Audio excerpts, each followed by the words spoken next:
Hey guys, what's up? This is Mr. Star Wars. Today we have what if Anakin didn't cut off Mace Windu's hand during his duel with Chancellor Palpatine. So we're going to start with Mace Windu telling Anakin to stay at the temple until they get back from their duel. The other Jedi will leave to face the Chancellor with Mace. This time Anakin stays at the temple and does not interfere with the battle. The beginning of the duel goes the same, with Palpatine killing the three other Jedi. This time, however, Sidious would not let himself be kicked and cornered by Mace because he did not sense Anakin coming.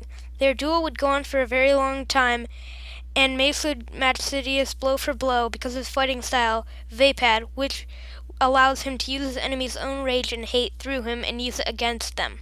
This would create a loop of power which would make Mace undefeatable in lightsaber combat. If Palpatine tried to back away and use the Force to kill Mace, which he probably could if he was able to, but because both are moving incredibly fast, Mace would simply strike him down with the saber, and that would be that. With the option of killing Windu with the Force out the window, and Mace being able to keep up with him and more, he would have to hope that Mace made a mistake to give him an opportunity to kill him.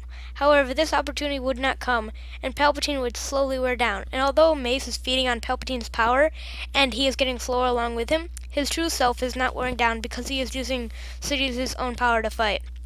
The two would fight long and hard, and they would both wear down so much that every single clash of lightsabers is visible to the standard human eye. Then suddenly Mace would launch a flurry of quick and precise attacks, using his true self's power because Palpatine had worn himself almost completely down to exhaustion.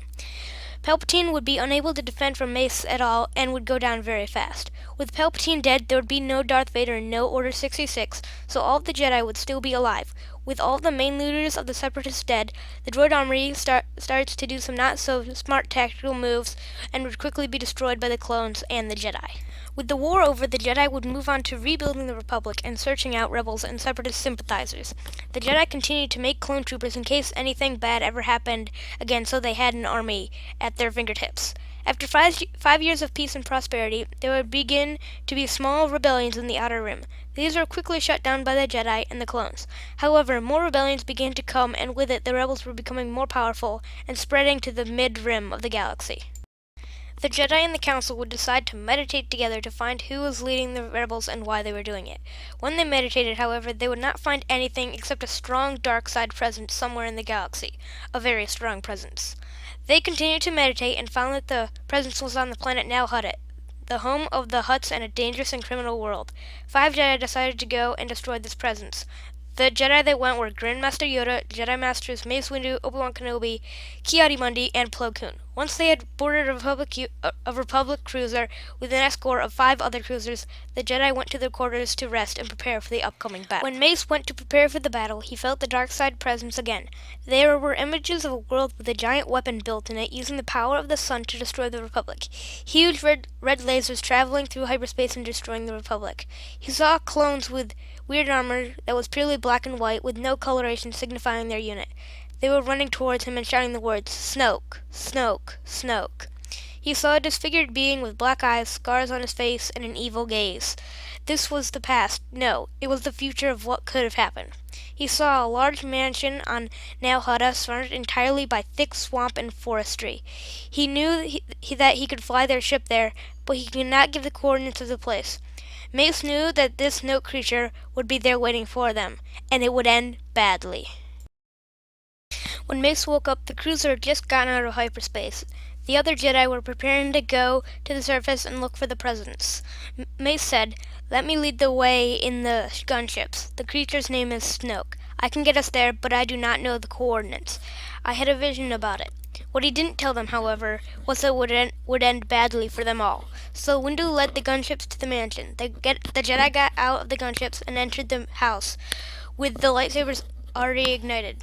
The Jedi explored the entire mansion and found nothing. There was only one room that they had not explored, and from that room the dark side emanated. When the Jedi entered the room, they found themselves in a large open area, big enough to hold hundreds of guests with plenty of room to spare.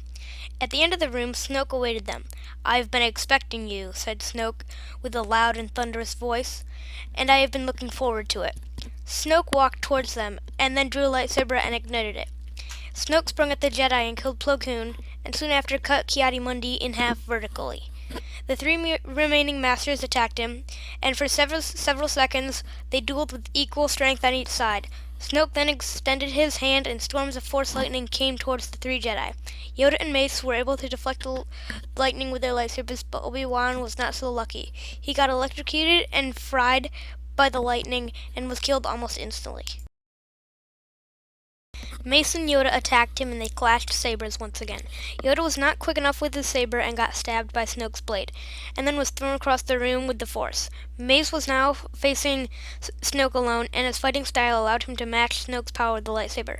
However, Snoke's abilities with the Force greatly exceeded his, and Snoke was able to back away far enough so that he could attack Mace with the Force. Snoke used Force lightning to attack him when he was almost close enough to strike Snoke. Mace screamed with the immense pain when suddenly it stopped. Yoda's final act was throwing Snoke off balance to give Mace an opportunity to kill their enemy. He leapt forward and plunged his lightsaber through Snoke, but at the same time Snoke shoved his lightsaber through Mace's chest.